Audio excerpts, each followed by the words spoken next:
वह बदबू पहली बार लेमिंगटन रोड, मुंबई की एक आधी खुली दुकान के शटर के नीचे से आई। बारिश अभी अभी रुकी थी, लेकिन रात की हवा में एक भारीपन था, जैसे उसने कुछ ऐसा छुपा रखा हो जो इंसानी दुनिया का हिस्सा नहीं होना चाहिए। दुकान के अंदर की नियॉन लाइट अभी भी जल रही थी, कांप रही थी, और धूल भरी तारों, एडेप्टरों और मॉनिटर स्क्रीनों से भरी अलमारियों को रोशन कर रही थी। लेकिन उन सभी बेजान चीजों के बीच एक चीज जिंदा थी, बदबू। धातु की तीखी गंध और सड़न की बदबू मिलकर बाहर से नजदीक आने वाले किसी भी शख्स की नाक में चुभ जाती। लोगों ने सोचा कि यह किसी मरे हुए चूहे की बदबू है। लेकिन जब रात के चौकीदार ने अंदर टॉर्च मारी, तो रोशनी पीछे के फर्श पर किसी चीज से टकराई, गहरे लाल रंग से सना हुआ कीचड़, जो कैश काउंटर पर आधा सूख गया था। रोहन प्रसाद का मोबाइल फोन और बटुआ अभी भी वहीं पड़ा था, मानो उसका मालिक बस थोड़ी देर के लिए बाहर गया हो, लेकिन कभी वापस नहीं लौटा। कोई आहट नहीं थी, बस बची हुई हवा थी जिसने कहानी को थाम रखा था। और उस रात मुंबई ने जैसे अपनी सांसें रोक लीं, क्योंकि पहली बार मौत की बदबू एक इलेक्ट्रॉनिक दुकान के दरवाजे के पीछे से रेंगती हुई आई थी। एनआई डंग CUNGUYN व बिन LUNS एक BLCB थियो YUCUCHLY एनआई डंग के CHUYN. अगली सुबह लेमिंगटन रोड का इलाका अभी पूरी तरह जागा नहीं था, लेकिन उस इलेक्ट्रॉनिक दुकान की खबर, जिसे रात भर पुलिस ने घेरे रखा था, हर खोखे तक फैल चुकी थी। उस दुकान के सामने पीली पुलिस टेप शहर के बीच में एक घाव की तरह खिंची हुई थी। रात भर चुभने वाली वह तीखी बदबू अब सुबह की नम हवा में घुल मिल गई थी। मीरा, रोहन प्रसाद की पत्नी, सड़क के उस पार सूजी हुई आंखों से खड़ी थी। वह अपने पति की दुकान के साइनबोर्ड को घूर रही थी, जो अब एक अजनबी चीज जैसा लग रहा था। वह कभी दरवाजा खुला नहीं छोड़ता था, उसने पास आते एक अफसर से धीरे से कहा। उसकी आवाज बमुश्किल सुनाई दे रही थी, केवल आंखों में खौफ भरा था। इंस्पेक्टर अर्जुन पवार ने नीचे झुककर ताले का मुआयना किया, जो अभी भी लटका हुआ था। जबरदस्ती खोले जाने का कोई निशान नहीं था। मतलब, जो भी यहाँ आखिरी बार आया था, वह रोहन के दुकान बंद करने के तरीके को अच्छी तरह जानता था। उसने अंदर कदम रखा, चारों ओर नजर दौड़ाई। सारा सामान अपनी जगह पर था, कुछ भी गायब नहीं था। बस पीछे का फर्श कीचड़ और कदमों के निशानों से गंदा था, जो पीछे के दरवाजे की तरफ जा रहे थे। अर्जुन उकड़ू बैठ गया। कीचड़ के उन निशानों के बीच घिसटने के छोटे निशान थे, जैसे किसी चीज को घसीटा गया हो। उसने गीली टाइल का एक टुकड़ा थोड़ा उठाया, उसके नीचे का पानी गहरे भूरे रंग का था। यह सिर्फ बारिश का पानी नहीं है, वह बुदबुदाया। डिस्प्ले काउंटर के पीछे से एक दूसरा अफसर एक पारदर्शी प्लास्टिक बैग लेकर आया, जिसमें फोन और बटुआ था। पीड़ित का सारा निजी सामान यही मिला है, सर। यहाँ तक कि उसकी घड़ी भी मेज पर है। अर्जुन ने त्योरियां चढ़ाई। अगर ऐसा है, तो रोहन अपनी मर्जी से नहीं गया होगा। इसी बीच एक नौजवान हड़बड़ी में मौके पर पहुंचा। उसने अपना परिचय आदित्य के रूप में दिया। वह CCTV टेक्नीशियन था जिसे रोहन अक्सर बुलाता था। उसका चेहरा पीला पड़ा था, हाथ कांप रहे थे। मैं वह आखिरी शख्स हूँ जो रोहन सर से उनके गायब होने से पहले मिला था, उसने कहा। अर्जुन ने उसे घूर कर देखा। बताओ, आदित्य ने थूक निगला। उनके गायब होने से 2 दिन पहले मैं दुकान के पीछे का कैमरा ठीक करने आया था। उस वक्त 2 आदमी आए। मैं उन्हें नहीं जानता। वे पीछे के कमरे में काफी देर तक बात करते रहे। आवाज तेज थी। मैंने कर्ज, डेडलाइन और प्रोजेक्ट का पैसा जैसे शब्द सुने, लेकिन मेरी दखल देने की हिम्मत नहीं हुई। अर्जुन ने नोट किया। क्या तुमने उनके चेहरे देखे? आदित्य ने झिझकते हुए सिर हिलाया। एक लंबा था, लेदर जैकेट पहने हुए। दूसरे ने टोपी पहन रखी थी। लेकिन मुझे एक की आवाज याद है। भारी आवाज, जैसे कोई हुक्म देने का आदी हो। एक दूसरे अफसर ने दुकान के पीछे से आवाज दी।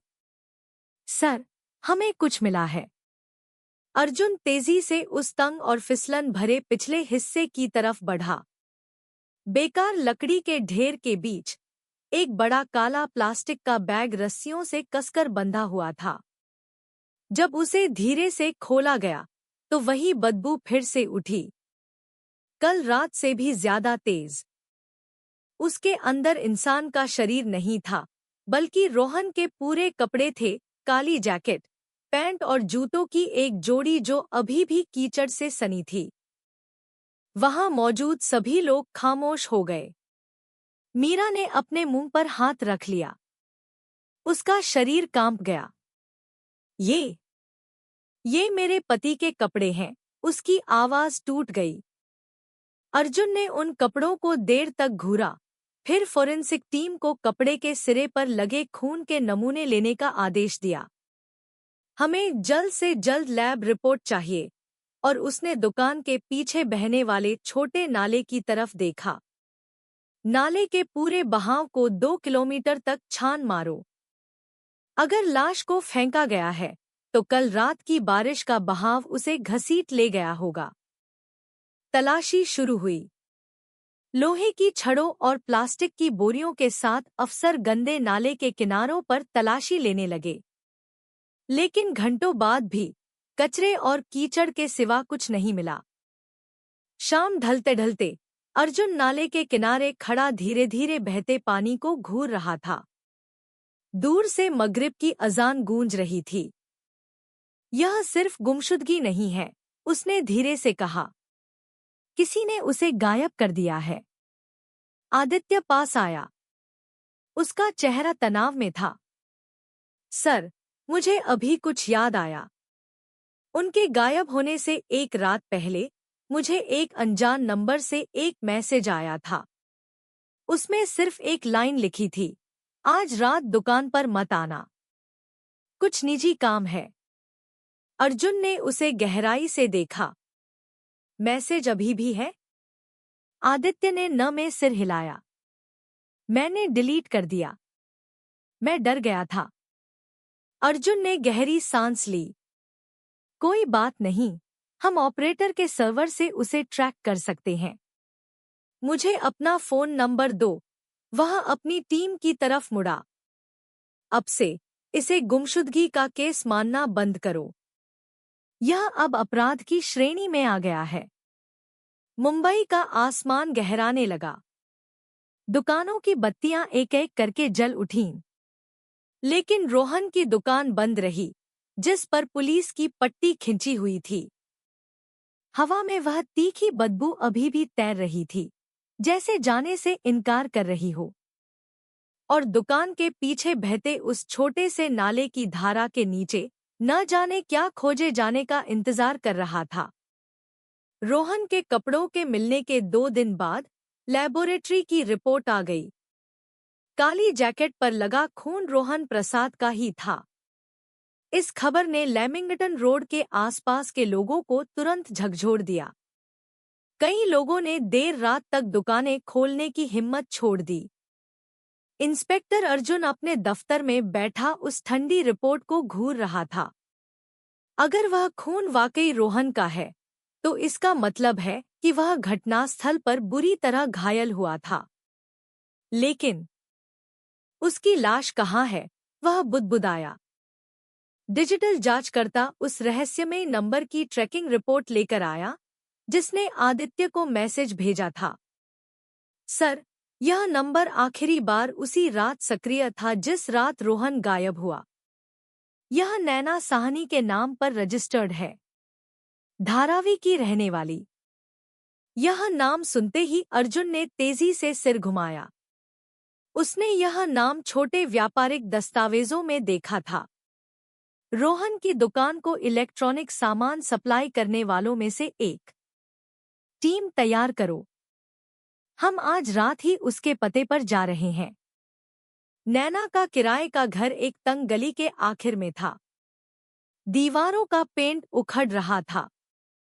बरामदे की बत्ती टिमटिमा रही थी। जब पुलिस पहुंची तो दरवाजे पर बाहर से ताला लगा था। पड़ोसियों ने बताया, 2 दिन पहले नैना एक बड़ा सूटकेस लेकर जल्दबाजी में निकली थी। तब से वापस नहीं आई है। खाली घर के अंदर उन्हें एक ऐसी कंपनी के साथ साझेदारी के कुछ दस्तावेज मिले जिस पर रोहन के हस्ताक्षर थे और कंपनी का लेटरहेड आधिकारिक डेटा में रजिस्टर्ड नहीं था। मेज के कोने में एक फटा हुआ लिफाफा था जिसमें ऋषि कपूर के नाम के खाते में लाखों रुपए के ट्रांसफर का सबूत था। अर्जुन ने उस कागज को घूरा। एक और नया नाम, उसने धीरे से कहा। वह ऋषि को जानता था, एक युवा व्यवसायी जो अक्सर स्थानीय टीवी शो में दिखाई देता था। उसे दानवीर माना जाता था और शहर के अधिकारियों के साथ उसके मजबूत संबंध थे। उसने अपने मातहत के कंधे पर थपथपाया। ऋषि और रोहन के बीच के संबंध की जांच करो और यह भी पता लगाओ कि यह नैना असल में कौन है। अगली रात अर्जुन वापस क्राइम सीन पर उस दुकान पर गया। तेज बारिश हो रही थी। तंग गली और कापती टिन की छतों को भिगो रही थी। उसने पुलिस टैप को देखा जो अब हवा के कारण लगभग उखड़ने वाली थी। यह जगह अभी भी कुछ छुपा रही है, उसने साथ आए फोरेंसिक अफसर से कहा। अफसर ने पीछे के फर्श के एक हिस्से की ओर इशारा किया। हमें दाईं ओर सूखे कीचड़ के धब्बे मिले हैं। अगर दिशा देखी जाए तो यह मुमकिन है कि घटना के बाद कोई यहां से अंदर आया हो। अर्जुन झुका, लोहे की रैक के नीचे की दरार में टॉर्च मारी जो दीवार से लगभग सटी हुई थी। वहां लोहे के घिसटने के निशान थे, जैसे किसी चीज को वहां से घसीटा गया हो। और वहां एक कील में फंसा कपड़े का एक छोटा सा टुकड़ा दिखा। काला रंग, लेकिन उस पर लगे लाल धब्बे सूख चुके थे। इस सैंपल को लो, उसने तेजी से कहा, और नीचे की मिट्टी के निशानों की जांच करो। अगर सच में किसी चीज को बाहर घसीटा गया है तो निशान नाले की तरफ जाने चाहिए। 2 घंटे की छानबीन के बाद एक स्निफर डॉग एक जगह पर आकर रुक गया, ठीक उस बांस की बाड़ के पीछे जो दुकान और छोटे नाले को अलग करती थी। वहां टीम को सीमेंट की एक बोरी मिली जिसने किसी छोटे से गड्ढे जैसी चीज को ढक रखा था। अफसरों ने धीरे धीरे खोदा, सिर्फ कचरा और लकड़ी के टुकड़े। लेकिन उसके नीचे उन्हें लकड़ी का एक तख्ता मिला जिसकी सतह पर गहरे धब्बे थे। तुरंत परीक्षण करने पर वह धब्बा इंसान के खून का निकला। अर्जुन ने उस गड्ढे को देर तक घूरा, उसका चेहरा तनावपूर्ण था। उन्होंने इस जगह को बहुत सफाई से साफ किया, लेकिन वे एक चीज भूल गए। खून हमेशा निशान छोड़ जाता है। अगली सुबह पुलिस स्टेशन में हलचल थी। एक नागरिक ने रिपोर्ट की कि उसे नाले के पास लकड़ी के ढेर के पीछे एक बड़ा काला सूटकेस मिला है, तलाशी स्थल से ज्यादा दूर नहीं। सूटकेस को फोरेंसिक दफ्तर लाया गया। ताला खोलते ही धातु की तेज गंध आई। उसके अंदर पैसे नहीं थे, बल्कि फर्जी कंपनियों के दस्तावेज थे। कई कॉन्ट्रैक्ट शीटों पर रोहन के हस्ताक्षर थे और कई अज्ञात खातों में करोड़ों के ट्रांसफर के सबूत थे। अर्जुन मेज के सामने खड़ा एक एक पन्ने को देख रहा था। रोहन अपराधी नहीं था, उसे फंसाया गया था। एक युवा जांचकर्ता ने कहा, अगर उसे फंसाया गया था तो इन सभी दस्तावेजों पर उसके नाम की जरूरत किसे थी? अर्जुन ने एक और हस्ताक्षर को घूरा जो हर दस्तावेज के नीचे स्पष्ट रूप से लिखा था, नैना साहनी। वही असली चाबी है, उसने धीरे से कहा। और यह सूटकेस पहला नहीं है। वे पैसे, दस्तावेज और यहाँ तक कि अपराध के सबूतों को ले जाने के लिए सूटकेस का इस्तेमाल कर रहे हैं। उसने अपनी घड़ी देखी। हमें अभी तक रोहन की लाश नहीं मिली है, लेकिन मुझे यकीन है कि अगला सूटकेस हमें जवाब तक ले जाएगा। उस शाम मुंबई में फिर बारिश होने लगी। पुलिस स्टेशन के बाहर बिजली कड़की, जिसने भूरे आसमान को रोशन कर दिया। अर्जुन खिड़की पर खड़ा शहर को देख रहा था, जो शांत दिख रहा था, लेकिन अपने भीतर एक गहराता हुआ राज छुपाए हुए था। वह जानता था कि आज रात एक और नाम सामने आएगा, और हर सामने आने वाला नाम अपने साथ खून की गंध लेकर आता था। बारिश अभी रुकी नहीं थी जब जांच कक्ष में एक नई खबर आई। एक अफसर ने तनाव भरे चेहरे के साथ रिपोर्ट दी, सर अर्जुन, हमें मुंबई सेंट्रल बस डिपो के पास एक पार्किंग वाले से जानकारी मिली है। उसने कहा, कल रात उसने नैना जैसी दिखने वाली एक औरत को टैक्सी से उतरते देखा। उसके पास एक बड़ा सूटकेस था।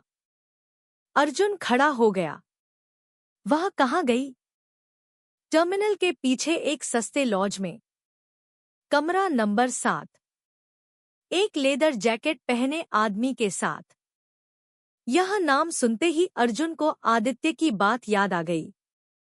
रोहन के गायब होने से पहले उससे 2 आदमी मिलने आए थे। उनमें से एक ने लेदर जैकेट पहनी थी। टीम तैयार करो, हम अभी निकल रहे हैं। उस रात टर्मिनल के पीछे का वह पुराना लॉज लगभग सुनसान था। गलियारे की बत्तियां टिमटिमा रही थी। सिगरेट और सीलन की गंध आपस में मिल गई थी। अर्जुन और उसकी टीम धीरे धीरे तंग गलियारे से गुजरी। रिसेप्शन डेस्क पर बैठे बूढ़े मैनेजर ने घूरकर देखा जब पुलिस ने तलाशी वारंट दिखाया। शाम से कोई मेहमान बाहर नहीं गया है, उसने धीरे से कहा। कमरा 7। 2 दिन से मैंने उन लोगों को नहीं देखा है। अर्जुन ने इशारा किया। कमरा नंबर 7 का दरवाजा तोड़ दिया गया। अंदर से तुरंत बदबू आई। कमरे की बत्ती धीमी थी। फर्श पर एक ग्रे रंग का सूटकेस खुला पड़ा था और बिस्तर पर खून के सूखे धब्बे थे, कुछ जगहों पर अभी भी ताज़ा। लेकिन कमरे के अंदर एक भी इंसान नहीं था। अर्जुन ने पास जाकर सूटकेस की जांच की। उसके अंदर पैसे नहीं थे, सिर्फ कागजों का ढेर और कंपनी के कुछ दस्तावेज थे। बिस्तर के पास छोटी मेज पर कांपते हाथों से लिखा एक कागज का टुकड़ा पड़ा था, हमें मत ढूंढो।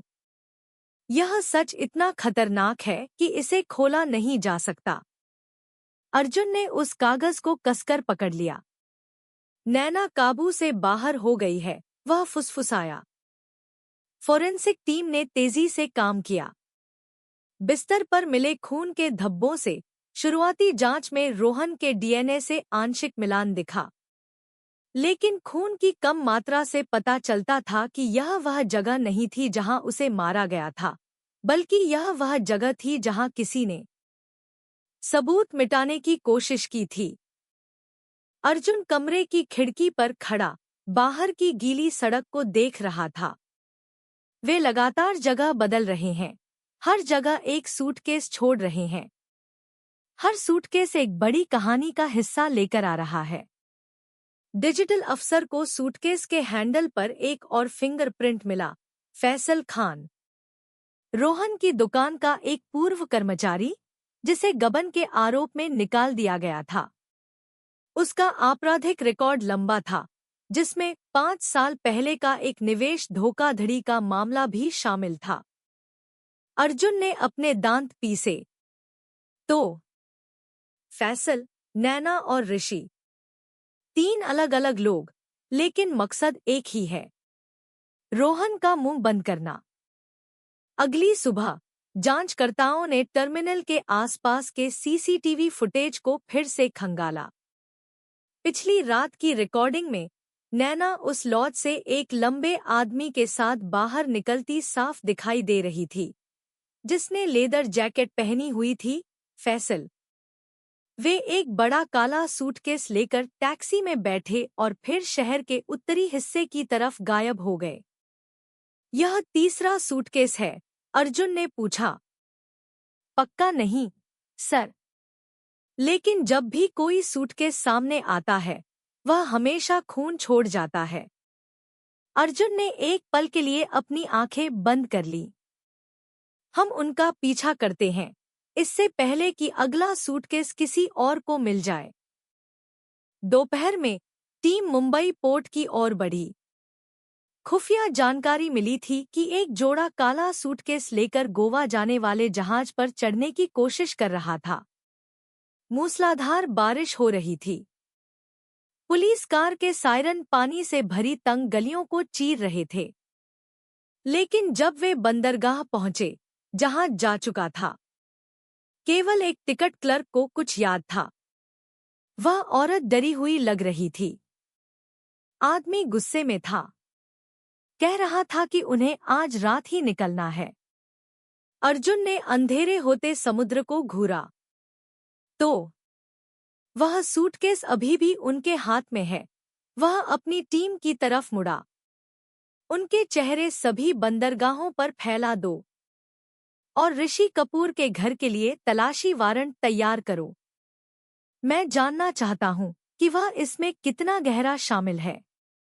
शाम को अपने दफ्तर में अर्जुन दीवार पर लगे एक बड़े नक्शे को घूर रहा था, जिस पर सूटकेस मिलने के हर स्थान पर लाल निशान लगे थे। एक दुकान के पीछे, एक लॉज में, और एक और शायद शहर से बाहर जा रहा था। वह धीरे से फुसफुसाया, रोहन, तुमने बहुत लंबे निशान छोड़े हैं, लेकिन मैं वादा करता हूं, मैं हर सूटकेस को एक एक करके खोलूंगा।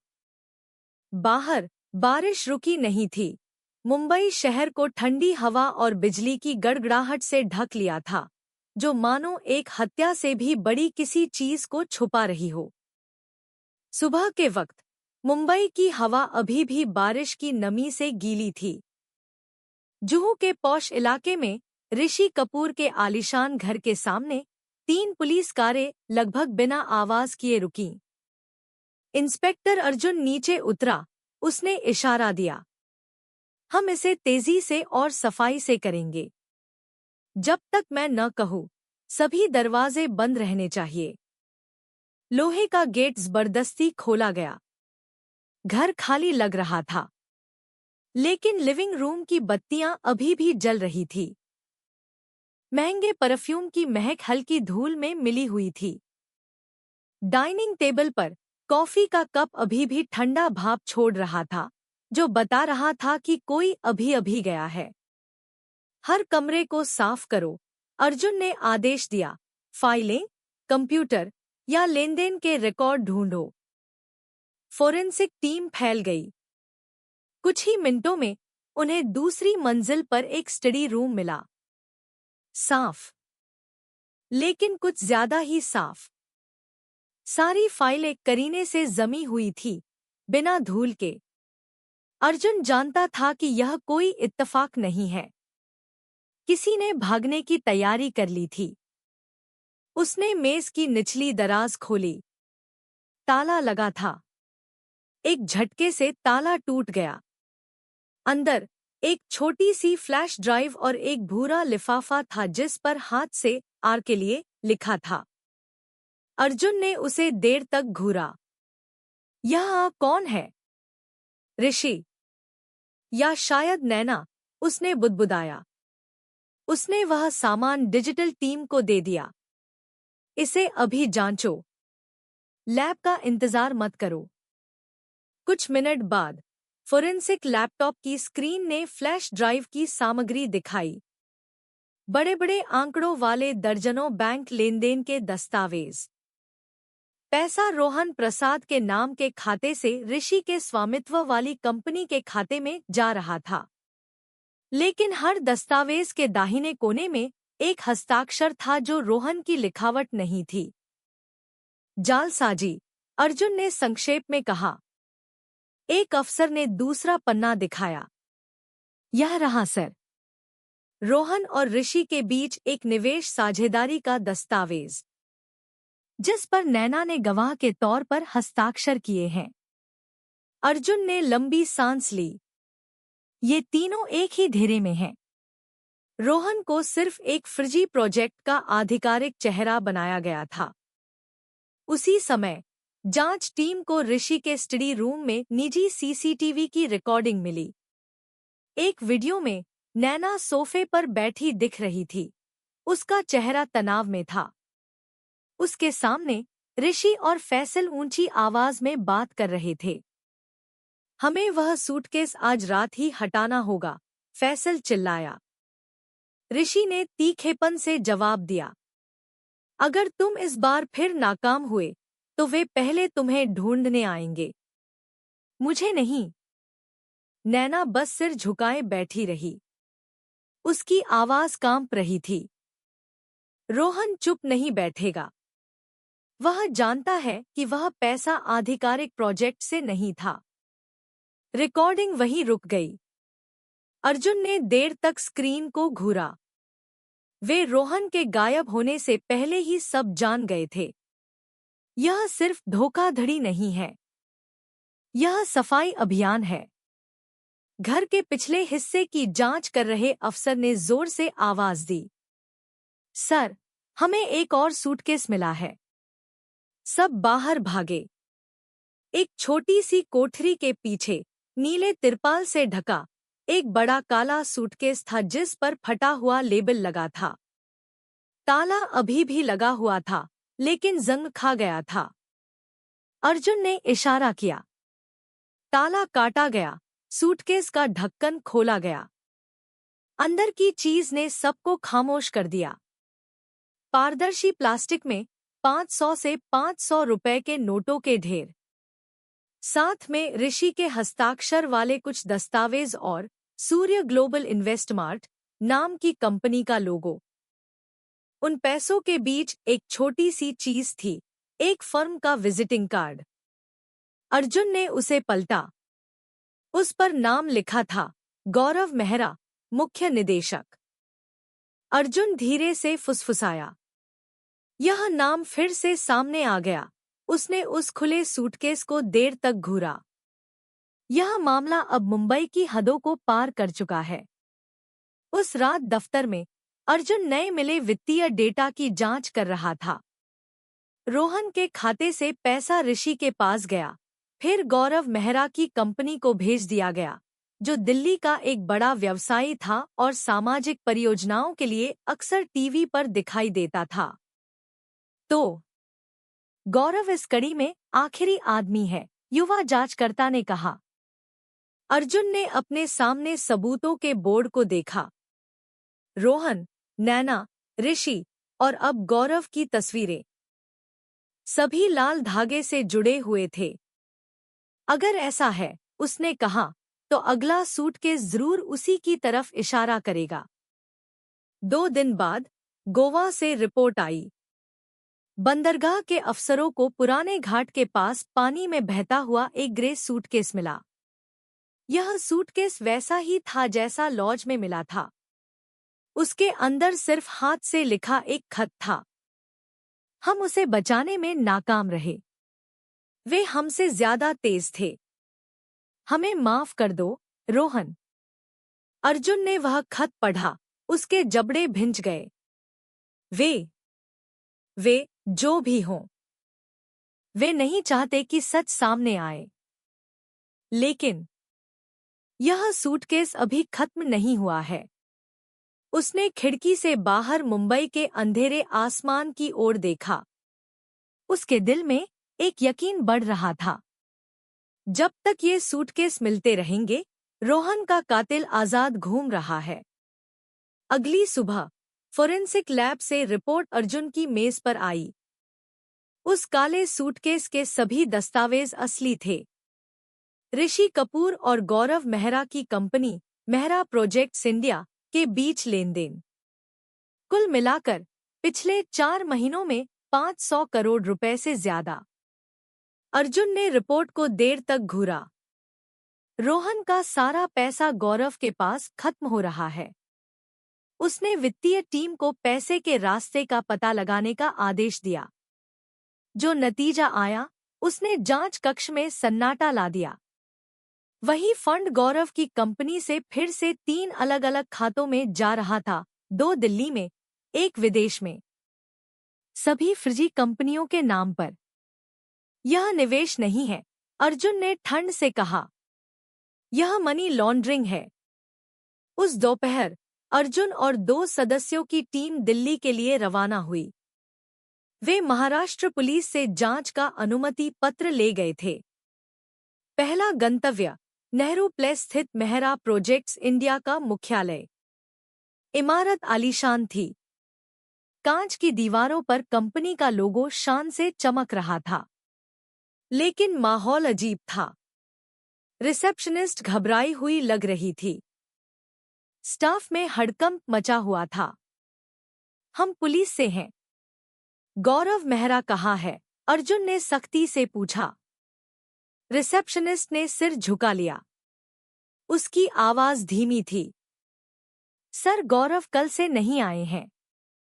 सभी बैठकें अचानक रद्द कर दी गई हैं। टीम ऊपर की मंजिल पर गई। गौरव के दफ्तर में कंप्यूटर अभी भी चालू था। कॉफी अभी भी गर्म थी।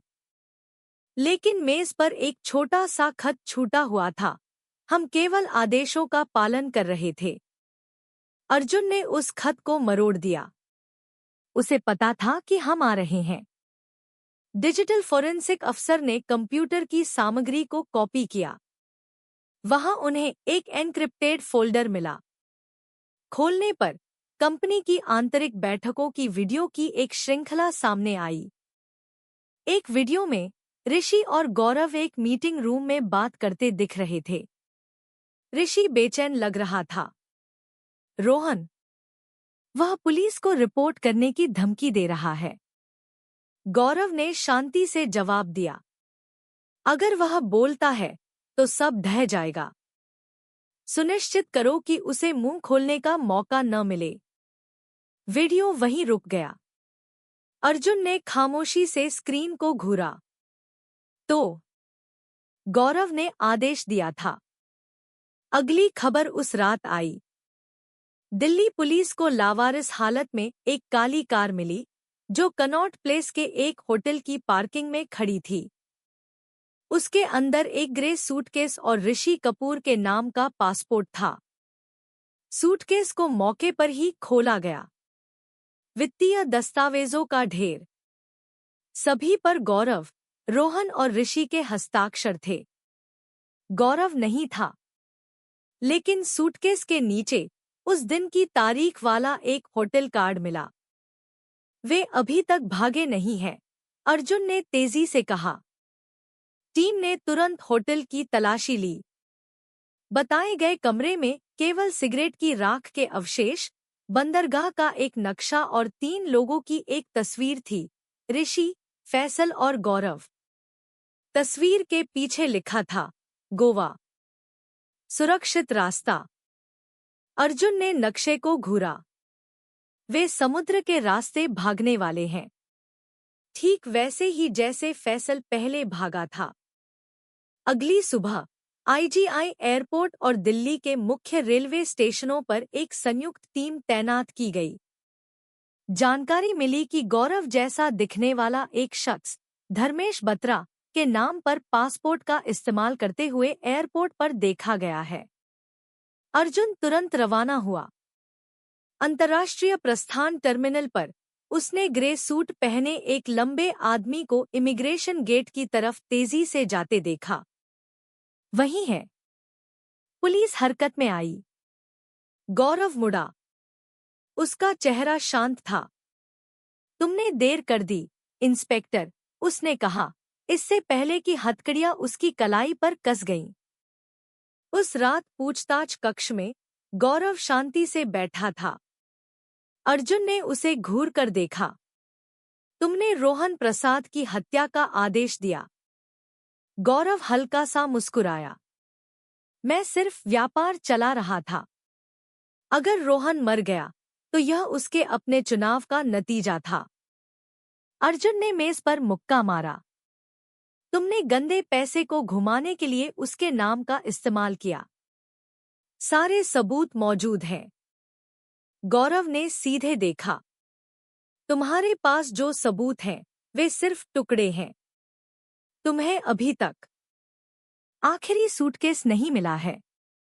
कमरे में अचानक सन्नाटा छा गया। अर्जुन ने उसे घूर कर देखा। आखिरी सूटकेस? गौरव ने आराम से पीठ टिका ली। रोहन ने कुछ छुपाया था। पैसे से बड़ा, दस्तावेजों से ज्यादा खतरनाक। जब तक वह सूटकेस नहीं मिल जाता तब तक तुम्हें पता नहीं चलेगा कि असली मास्टरमाइंड कौन है। उस रात अर्जुन अपने दफ्तर में अकेला बैठा था। गौरव के शब्द उसके कानों में गूंज रहे थे। आखिरी सूटकेस। उसने दीवार पर लगे सबूतों के बोर्ड को देखा। मिले हर सूटकेस के निशान, दुकान, लॉज, ऋषि का घर, होटल की कार। 4 लाल निशान।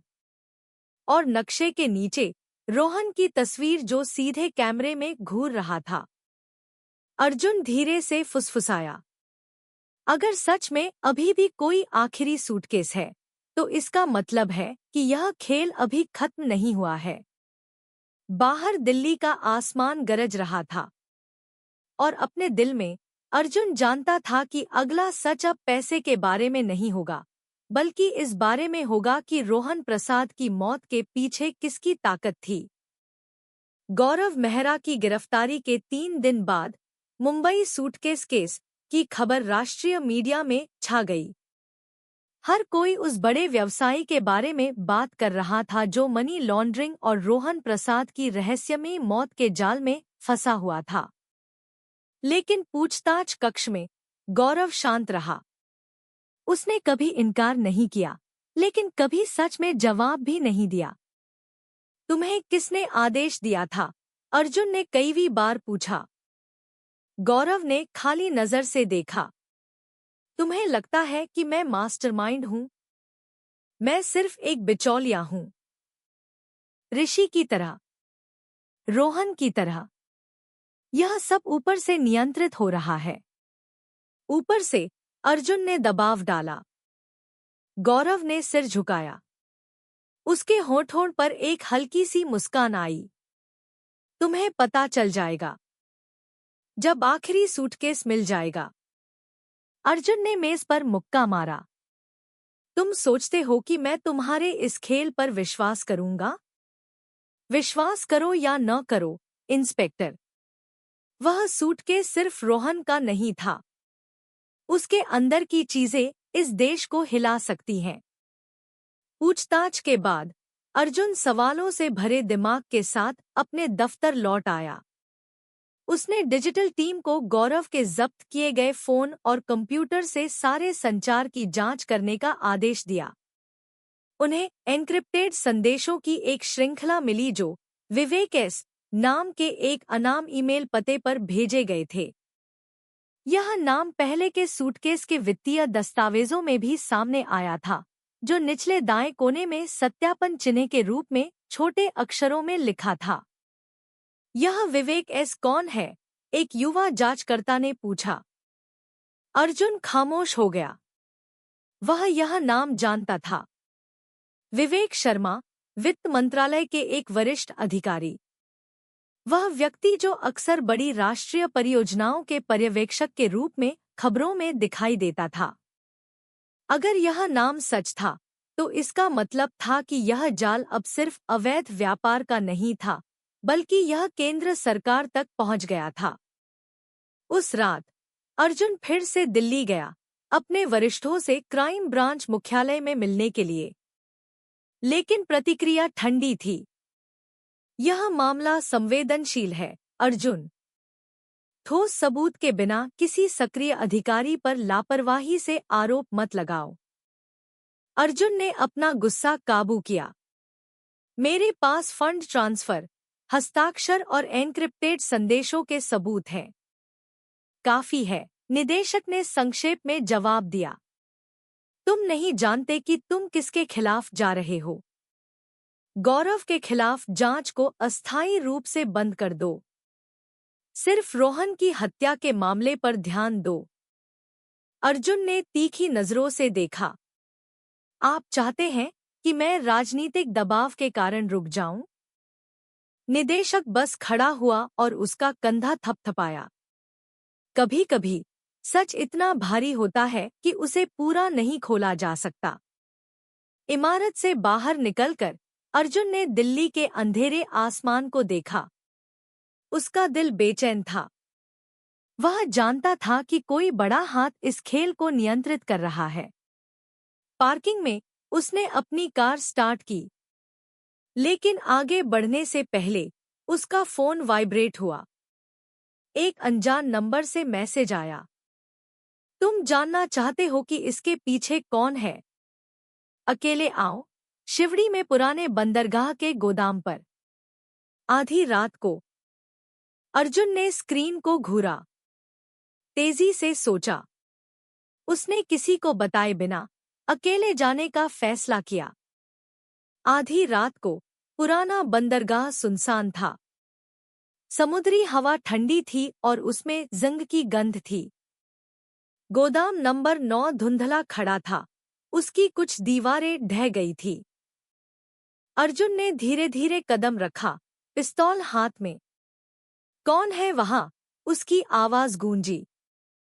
अंधेरे से कोई धीरे-धीरे बाहर निकला। उसका चेहरा टोपी और मास्क से ढका था, लेकिन आवाज साफ थी। मैं गौरव के प्रोजेक्ट के फाइनेंस डिपार्टमेंट से हूं, उसने धीरे से कहा। आपने जो भी दस्तावेज देखे हैं, वे गौरव के नहीं हैं।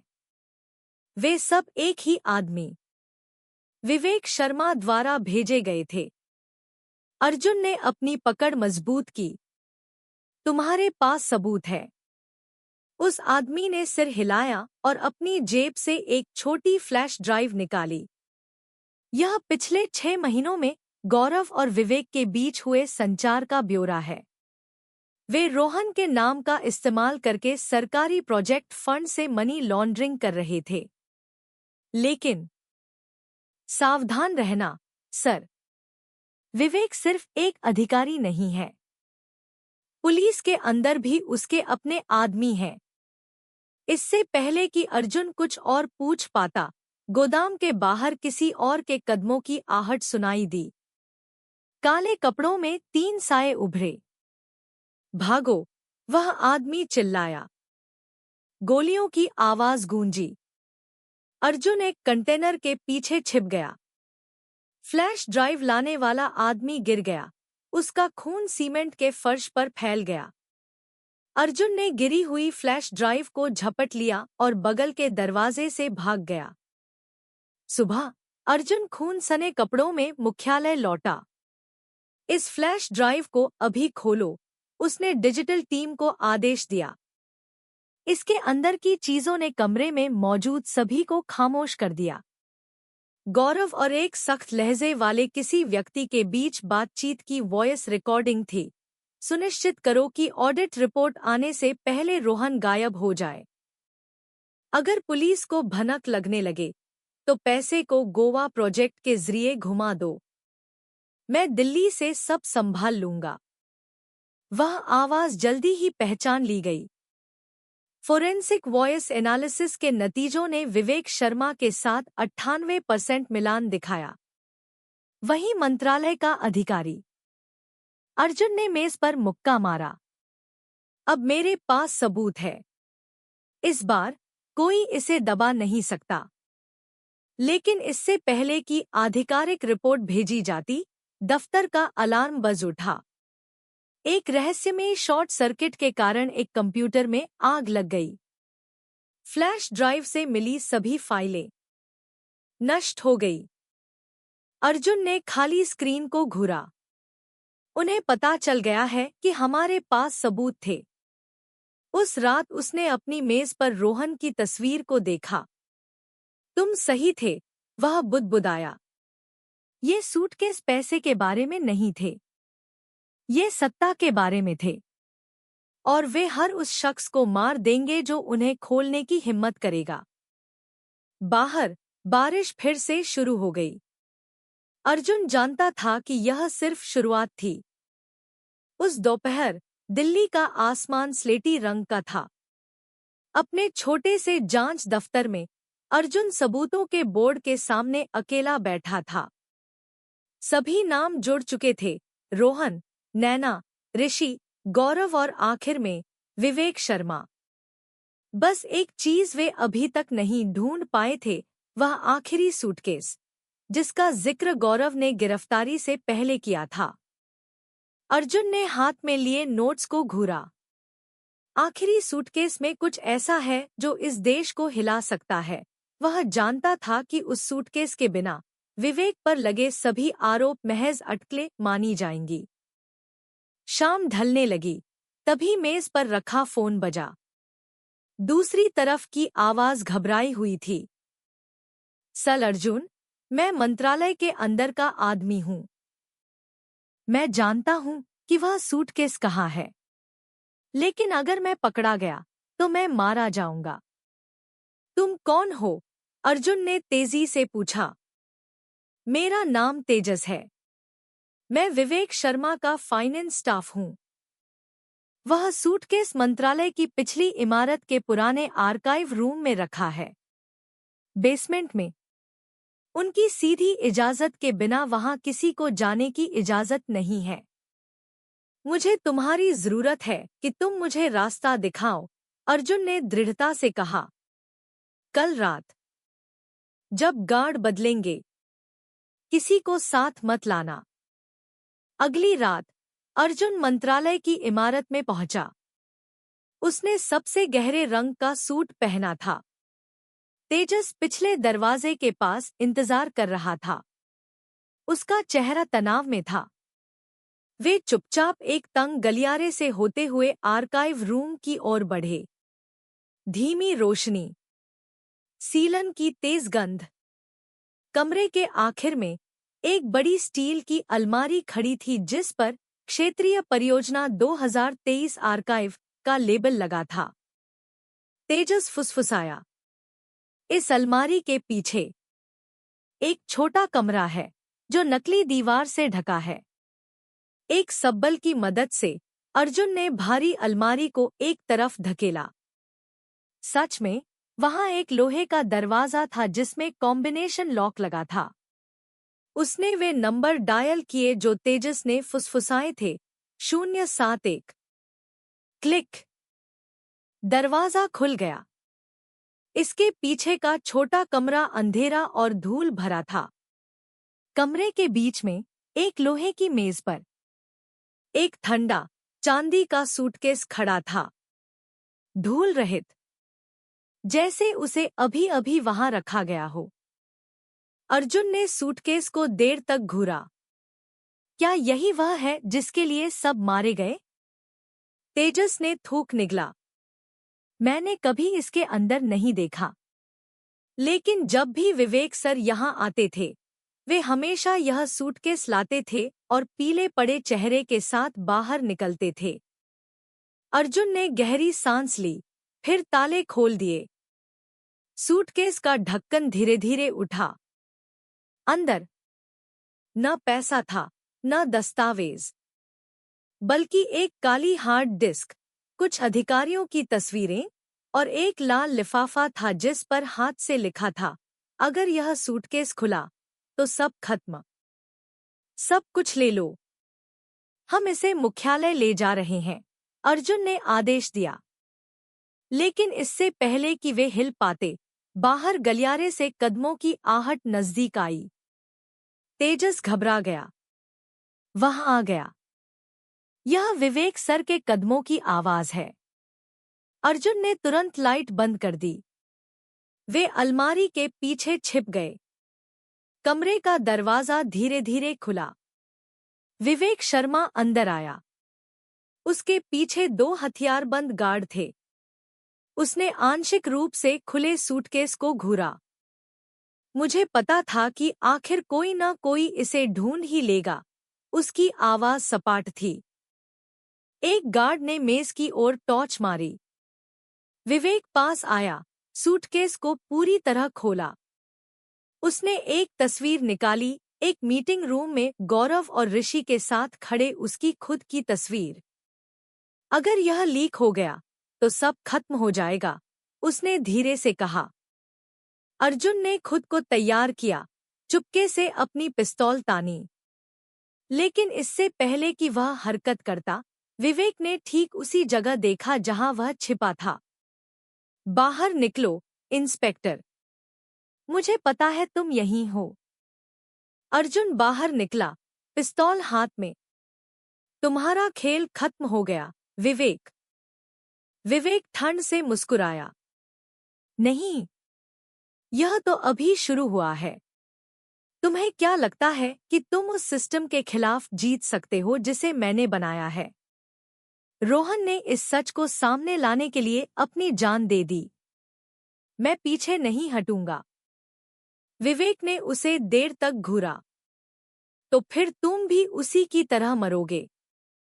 इससे पहले कि उसके गार्ड गोली चलाते, अर्जुन ने कमरे की लाइट पर एक गोली दाग दी।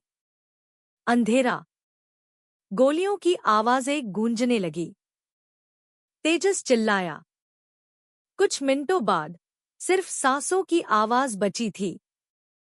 अर्जुन ने अपनी बेल्ट पर लगी छोटी टॉर्च जलाई। 2 गार्ड जमीन पर पड़े थे। विवेक जा चुका था। तेजस फर्श पर पड़ा था, उसके कंधे से खून बह रहा था। सूटकेस। उसे सूटकेस ले जाने मत देना। अर्जुन ने देखा, चांदी का सूटकेस गायब हो चुका था। खून के निशान खुले हुए बगल के दरवाजे की तरफ जा रहे थे। विवेक भाग गया था। सुबह होने वाली थी। अर्जुन मंत्रालय के पिछले हिस्से में खड़ा था, उस इलाके से निकलते टायरों के निशानों को देख रहा था। वह जानता था कि सूटकेस अब विवेक के हाथों में है, और जब तक वह सूटकेस नहीं मिल जाता, सारे सबूत गायब हो जाएंगे। उसने आसमान की ओर देखा जो रोशन होने लगा था। रोहन, मैं वादा करता हूं, मैं उस सूटकेस को ढूंढ निकालूंगा। भले ही मुझे देश के आखिरी कोने तक तुम्हारा पीछा करना पड़े।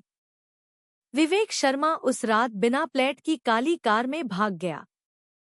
चांदी का सूटकेस उसने पिछली सीट पर रखा था। उसका बायां हाथ अभी भी खून से सना था। उसने मुंबई पुणे एक्सप्रेसवे पर कार की रफ्तार बढ़ा दी, अंधेरे को चीरता हुआ। उसका चेहरा तनाव में था, आंखें बार-बार पीछे देखने वाले शीशे पर जा रही थी। पीछे 2 पुलिस कारें तेजी से आ रही थी। इंस्पेक्टर अर्जुन पीछा करने वाली टीम का नेतृत्व कर रहा था। उस कार से नजर मत हटाना, उसने रेडियो पर चिल्लाया। वह आखिरी सूटकेस ले जा रहा है। नीली बत्तियां भोर के कोहरे को चीर रही थी। विवेक ने रफ्तार और बढ़ाई, लगभग नियंत्रण खो बैठा। वह जानता था कि अगर पकड़ा गया तो सब खत्म हो जाएगा। लेकिन पिछली सीट पर वह चांदी का सूटकेस उसे ठंड से घूर रहा था। खामोश, मगर पाप की तरह भारी। किलोमीटर 92 के आसपास विवेक ने पीछा छुड़ाने की कोशिश में अचानक सर्विस लेन की ओर कार मोड़ दी। कार के टायर चीख उठे, बॉडी के नीचे से चिंगारियां निकली। अर्जुन ने 2 कारों को रास्ता काटने का आदेश दिया। टायर पर गोली मत चलाना। सूटकेस नष्ट हो सकता है। आगे का रास्ता बंद करो। विवेक की कार जोर से हिली। दूर से एक बड़ा ट्रक आता दिखा। उसने ओवरटेक करने की कोशिश की, लेकिन जगह बहुत तंग थी। जोरदार टक्कर हुई। विवेक की कार उछलकर सड़क के डिवाइडर से जा टकराई। क्रैश। सामने का बोनट धुआं देने लगा। अर्जुन तुरंत नीचे उतरा, पिस्तौल तैयार। वह धीरे धीरे पेट्रोल की गंध और चरमराती मशीन की आवाज के बीच आगे बढ़ा। अंदर विवेक अभी भी जिंदा था। उसका चेहरा ज़ख्मों से भरा था। चांदी का सूटकेस उसकी गोद में पड़ा था। अर्जुन ने पिस्तौल तानी। अंत आ गया है, विवेक। विवेक दर्द से मुस्कुराया। तुम्हें लगता है कि मैं हार गया? अचानक उसने सीट के नीचे कुछ दबाया। एक क्लिक की आवाज आई। धातु के आपस में रगड़ने की आवाज। अर्जुन ने तेजी से देखा। सूटकेस के नीचे एक छोटी सी लाल इंडिकेटर लाइट जल रही थी। टाइम बम, वह चिल्लाया। विवेक हांफते हुए हंसा। तुम कभी पूरा सच नहीं जान पाओगे, इंस्पेक्टर। क्योंकि यह सूटकेस अंत नहीं है। यह सिर्फ शुरुआत है। अर्जुन पीछे कूदा, विवेक के शरीर को जबरदस्ती बाहर घसीटा। 5 सेकंड बाद एक जोरदार धमाके ने एक्सप्रेसवे को हिला दिया। आग की लपटें ऊंची उठीं, कार और चांदी के सूटकेस को एक साथ निगल गईं। अर्जुन का शरीर सड़क के किनारे जा गिरा। उसके कान सुन्न पड़ गए। वह धीरे धीरे उठा। धुएं के कारण उसकी नजर धुंधली हो गई थी। हवा में धातु के टुकड़े उड़ रहे थे। सूटकेस के अवशेष बिखर गए थे। विवेक डामर पर पड़ा था। उसकी सांसें उखड़ रही थी। अर्जुन उसके पास घुटनों के बल बैठ गया। उस सूटकेस में असल में क्या था? विवेक ने आसमान को देखा जो अब सुबह की लाली से रंगने लगा था। सूटकेस जरूरी नहीं था, अर्जुन। जरूरी वह था जिसकी नकल की जा चुकी थी। रोहन। रोहन ने मरने से पहले अपना सारा डेटा किसी को भेज दिया था। वह कमजोरी से मुस्कुराया। और वह शख्स अभी जिंदा है। उसकी सांस रुक गई। अर्जुन ने विवेक के बेजान शरीर को देखा, फिर जले हुए सूटकेस के अवशेषों को। राख और पिघली हुई धातु के बीच उसे एक छोटी सी काली चीज दिखी। एक मेमोरी कार्ड। उसने उसे एक ट्वीसर से उठाया। उसकी सतह पर लगा लेबल लगभग मिट गया था, लेकिन अभी भी पढ़ा जा सकता था। RP files backup. अर्जुन का दिल धड़क उठा। रोहन, तुमने सब कुछ बचा कर रखा था। कुछ घंटों बाद मुख्यालय में फोरेंसिक टीम उस मेमोरी कार्ड की जांच कर रही थी। जब फाइलें खुली तो स्क्रीन पर पुरानी सीसीटीवी रिकॉर्डिंग, लेनदेन के रिकॉर्ड और एक छोटा वीडियो क्लिप दिखाई दिया। रोहन प्रसाद कैमरे के सामने बैठा था।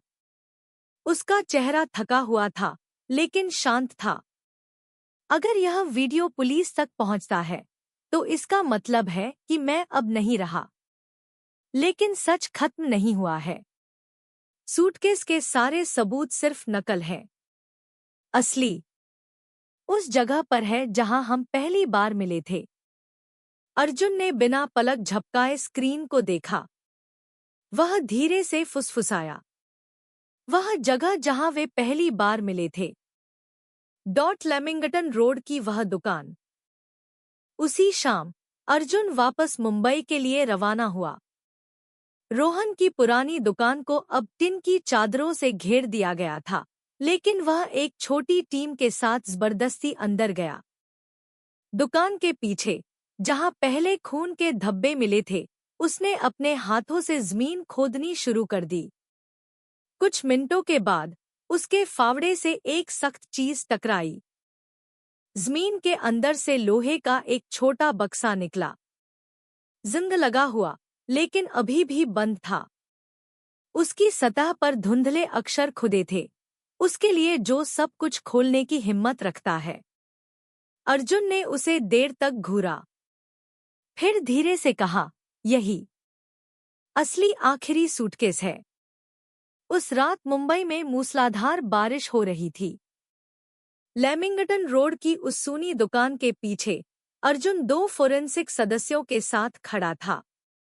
जमीन से निकले उस लोहे के बक्से को एक अस्थायी फोल्डिंग टेबल पर रखा गया था। सर्चलाइट उसकी जिंग लगी सतह पर चमक रही थी। इसे धीरे से खोलो, अर्जुन ने कहा। कॉम्बिनेशन लॉक अभी भी सही सलामत था। उसके किनारे खुदे हुए अंक थे 071। अर्जुन ने धीरे से घुमाया। क्लिक। बक्से का ढक्कन खुल गया।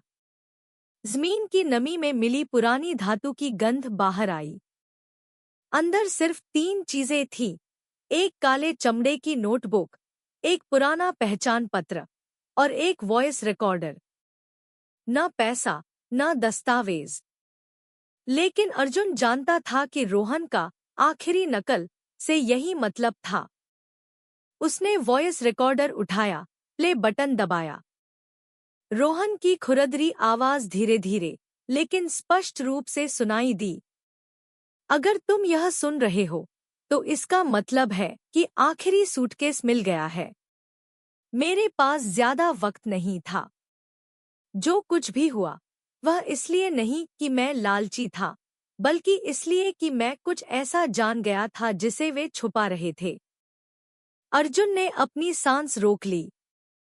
विवेक का नाम सिर्फ एक चेहरा है। उसके ऊपर अभी भी एक आदमी है।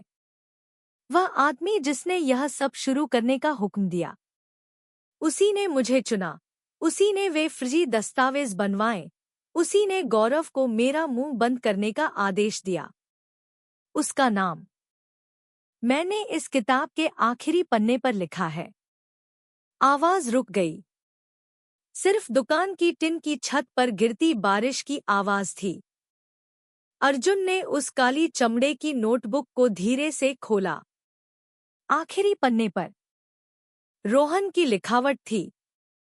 यह सब एक बड़े प्रोजेक्ट से शुरू हुआ, राष्ट्रीय ऊर्जा परियोजना 2023। मास्टरमाइंड वित्त मंत्री हैं। विवेक शर्मा केवल उनका दाहिना हाथ था।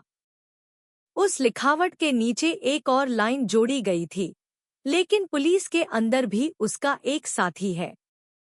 कोई जिसके नाम के पहले अक्षर ए पी है। अर्जुन सन्न रह गया। वे 2 अक्षर उसी के नाम के पहले अक्षर थे, अर्जुन पवार। यह नहीं हो सकता। उसकी आवाज कांप गई।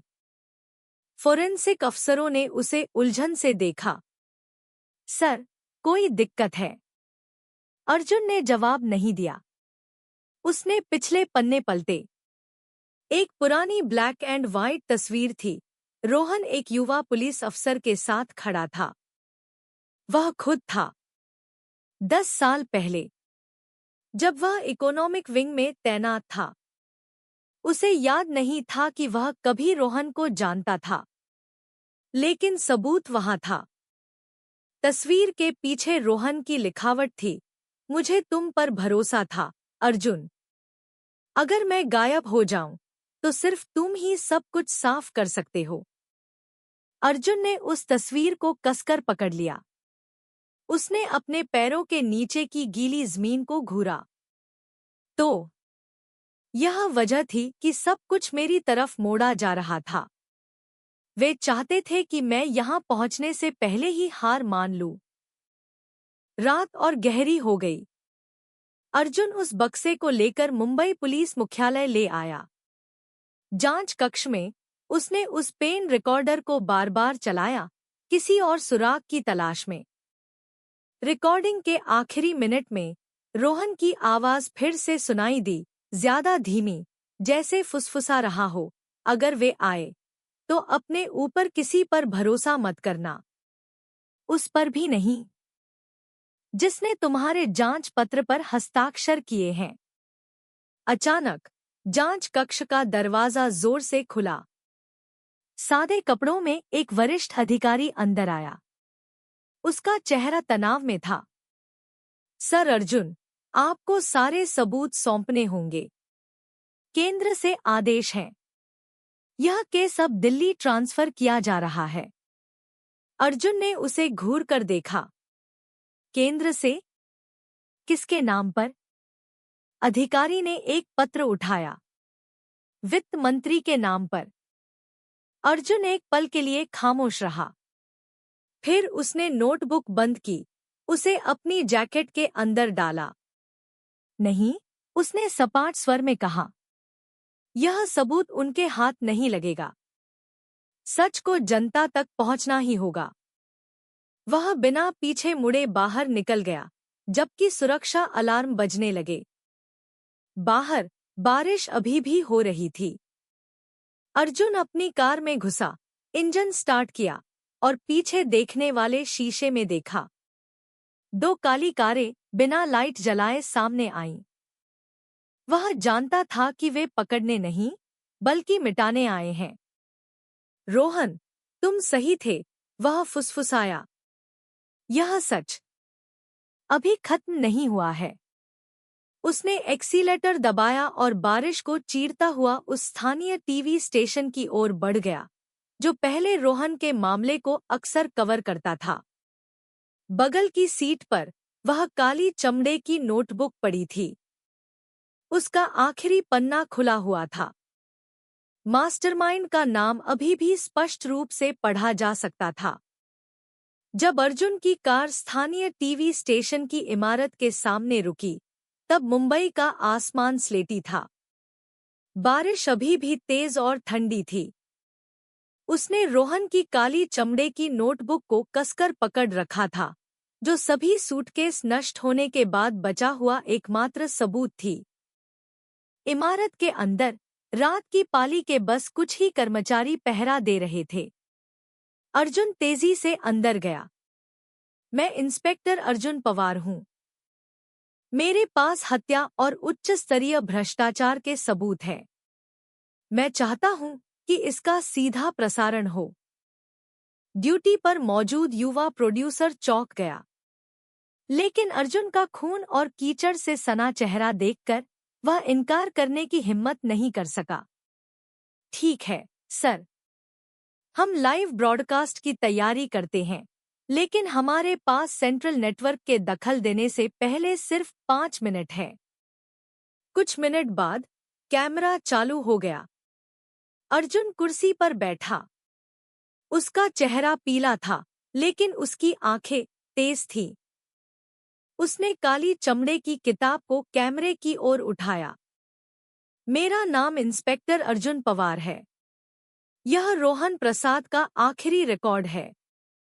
वह पीड़ित, जिसे अब तक मुंबई सूटकेस केस कहा जाता रहा है। इस किताब के अंदर राष्ट्रीय परियोजना के फंड को निजी खातों में ट्रांसफर करने के सबूत हैं, जिन्हें वित्त मंत्री और कई उच्च अधिकारियों द्वारा नियंत्रित किया जा रहा था। कैमरा थोड़ा हिला। कमरा खामोश था। अर्जुन ने अपनी बात जारी रखी, उसकी आवाज दृढ़ थी। रोहन को इसलिए मारा गया क्योंकि उसने प्रोजेक्ट डेटा में जालसाजी करने से इनकार कर दिया था। गौरव, ऋषि और विवेक सिर्फ प्यादे थे। मैं यह सबूत जनता के अलावा किसी को नहीं सौंपूंगा। उसने आखिरी पन्ना खोला, रोहन के हस्ताक्षर और लेनदेन की एक प्रति दिखाई। मैं यह सब अंतर्राष्ट्रीय मीडिया और विदेशी भ्रष्टाचार निरोधी एजेंसियों को भेजूंगा। अगर मैं आज रात के बाद गायब हो जाऊं, तो कृपया चुप मत रहना। अचानक स्टूडियो के बाहर जोरदार आवाजें सुनाई दी। दरवाजा तोड़ा गया। भारी जूतों की आहट नजदीक आ रही थी। अर्जुन ने कैमरे की तरफ देखा। वे आ गए हैं। उसने एक पल के लिए सिर झुकाया। फिर आखिरी बार बोला, रोहन सच लेकर मरा। आज रात मैं इसे आगे बढ़ा रहा हूं। प्रसारण अचानक कट गया। देश भर में टीवी स्क्रीन कुछ सेकंड के लिए काली हो गई। फिर फुटेज बदलकर आपातकालीन खबर चलने लगी। मुंबई स्टूडियो से प्रसारण में बाधा। अगली सुबह जनता में हड़कंप मच गया। अर्जुन का वीडियो क्लिप सोशल मीडिया पर फैल गया। राष्ट्रीय प्रसारण से हटाए जाने से पहले हजारों बार कॉपी किया गया। इसमें उसकी पूरी स्वीकारोक्ति और मंत्री के हस्ताक्षर की तस्वीर थी। जनता का दबाव चरम पर पहुंच गया। सीबीआई और केंद्रीय क्राइम ब्रांच को दखल देना पड़ा। 2 हफ्ते बाद वित्त मंत्री को उनके आधिकारिक आवास से चुपचाप गिरफ्तार कर लिया गया। लेकिन अर्जुन पवार कभी नहीं मिला। उसकी आधिकारिक कार दिल्ली जाने वाले हाईवे के किनारे खाली पाई गई। दरवाजा खुला था। नोटबुक गायब थी। कुछ महीने बीत गए। मुंबई सूटकेस केस को आधिकारिक तौर पर बंद कर दिया गया। लेकिन मीडिया में रोहन प्रसाद और अर्जुन पवार का नाम एक किंवदंती बन गया। आम लोगों के बीच उन्हें सिस्टम से लड़ने वाले 2 लोगों के रूप में याद किया जाता था। मुंबई पुलिस के एविडेंस स्टोरेज रूम में एक क्लर्क पुराने रैक की सफाई कर रहा था। उसे दस्तावेजों के ढेर के बीच एक बिना लेबल वाला लिफाफा मिला। अंदर सिर्फ एक छोटी सी चीज थी, सोने का एक लॉकेट जिस पर एम अक्षर खुदा था और कागज का एक टुकड़ा जिस पर लिखा था, सच को मारा नहीं जा सकता। अगर यह किसी को मिले तो हमारी लड़ाई जारी रखना। क्लर्क ने उस लॉकेट को देर तक घूरा। बाहर बारिश फिर से शुरू हो गई थी। ठीक उसी रात की तरह जब यह केस पहली बार शुरू हुआ था। मुंबई सूटकेस केस कागजों पर खत्म हो गया था। लेकिन कई लोगों के लिए यह सिर्फ शुरुआत थी, क्योंकि जब भी शहर की गलियों में बारिश की तीखी गंध आती, लोग आज भी फुसफुसाते हैं, शायद अगला सूटकेस पहले ही खुलने का इंतजार कर रहा है।